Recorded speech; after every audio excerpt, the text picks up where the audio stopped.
Good morning, everyone. We're super excited to have you all. If you are lucky enough to receive one of our gift boxes for this year's Pivot with Power, you will have received a gift box including pour-over coffee attachments and some coffee locally sourced from Doug Reynolds of Beloved Coffee. He's going to show us an awesome coffee pour-over demo today. Thanks. Like Rochelle said, my name's Doug and I own Beloved Coffee Roasters and Bluffton Coffee and Tea here in Bluffton. I'm going to show you a non-exhaustive overview of a pour-over. I'm going to try to keep it really nice and simple, and you all have in your gift basket a pour-over, and I encourage you to go ahead and have a great cup of coffee this morning. So first off, what we're going to want to do is heat water to around 200 degrees, so this is just beneath boiling. Take the water up to a boil, let it come off boil, and then you're ready to get started as far as the water goes. First thing you're going to want to do with a pour over is rinse out the filter. You know, coffee is really good when you get good coffee, but paper doesn't taste so good. So just start by rinsing it out really nicely. So in your packet, believe that your package of coffee is pre-ground for pour over, which the great thing about pour over is you get a lot more control over how you brew it.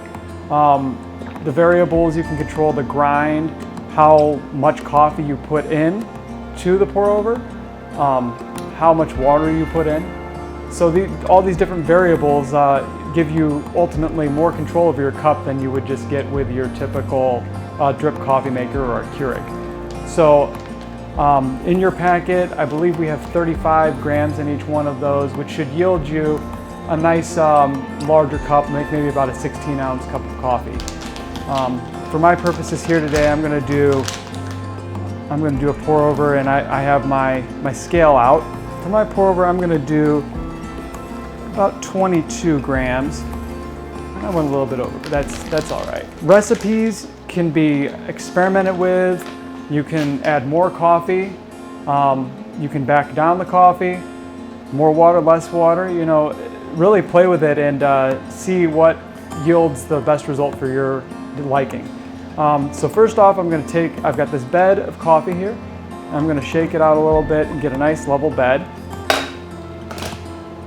On my pour here, I'm going to do what we call a pre-infusion where we bloom the coffee.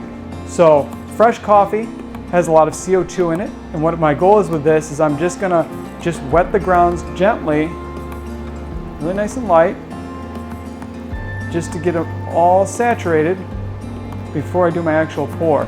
So right there you see the bubbling going on, and that's just the coffee off-gassing, releasing the CO2 inside, and that's going to get rid of some of the sour taste that the CO2 will have in it, and also it opens it up really nice so we get the bed ready for an even level extraction.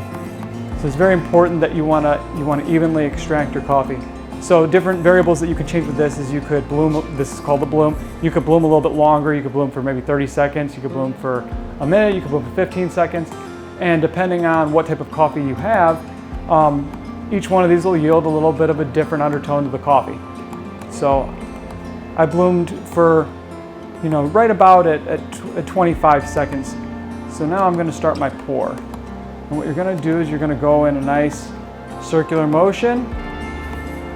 You're just going to cover the grounds with water. Not trying to pour down the side, you're just trying to make sure to evenly pour over all the coffee.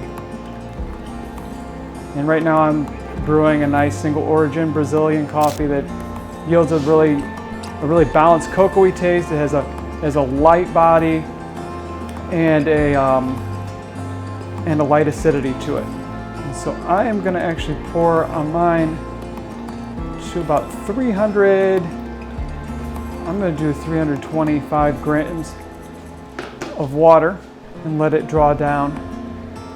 Now when you're getting coffee from your roaster, which is hopefully Beloved, you can have your coffee ground finer or coarser depending on how slow you want the drip to go, and that's going to yield different tastes. It's going to pull out different tones. The body's going to be a little bit different depending on how coarse or fine, which is why ultimately if you have a grinder at your house, you have a lot more versatility. And all of my coffees are sold in whole bean. However, we can grind it for you if you need to, if you're on your trek towards getting a grinder.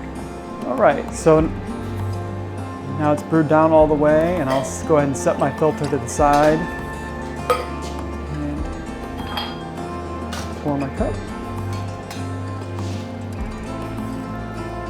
And one of the most important things for coffee taste is the freshness of your coffee in relation to when it was actually roasted. So ultimately, getting it from a specialty roaster like myself, we're controlling the quality of the actual coffee coming in green.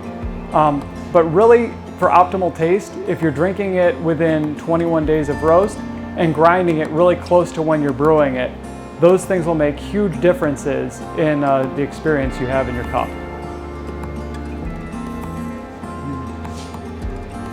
It's a nice balanced, low acidity, and it's got a really nice nutty tone on the back end.